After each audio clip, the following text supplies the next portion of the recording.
খুব ইন্টারেস্টিং একটা বিষয় আজকে আপনাদের সামনে এক্সপ্লেন করব। এজন্য আমার এখানে দুটো গ্লাস রেখেছি।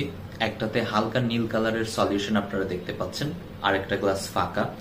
নীল কালারের সলিউশনের এখানে আমি একটা টিস্যু পেপার ডিপ করেছি এবং আরেকটা এন্ড এখানে রেখেছি। অল্প কিছুক্ষণ পরে দেখা গেল যে অংশটা শুকনা ছিল ওই অংশটাতে এসে পানি জমা হয়েছে। তাহলে এটা কিভাবে হলো?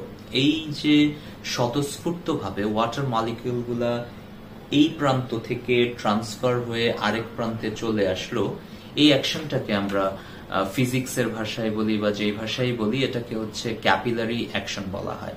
এখন আপনি চিন্তা করেন তো, একটা গার্মেন্টস যার মধ্যে এই সেম বৈশিষ্ট্যটা থাকবে এবং এটা থাকলে আমরা কি সুবিধা পাবো।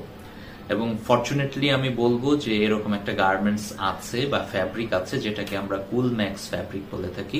পলিয়েস্টার দিয়ে তৈরি এবং খুবই হাই গ্রেডের পলিয়েস্টার, এবং এমনভাবে ফ্যাব্রিকটাকে তৈরি করা হয়েছে যেন ফাইবারগুলোর মাঝখানে এরকম ছোট ছোট চ্যানেল বা ছোট ছোট নালিকার মতো জালিকার মতো জায়গা তৈরি হয়, যেই জায়গা দিয়ে আমাদের স্কিন থেকে যে সোয়েট গুলা থাকে, দ্যাট মিনস ওয়াটার মলিকিউল, সেটা যেন খুব ইজিলি ট্রান্সপোর্ট হয়ে আমাদের ফ্যাব্রিকের বাইরে চলে আসতে পারে।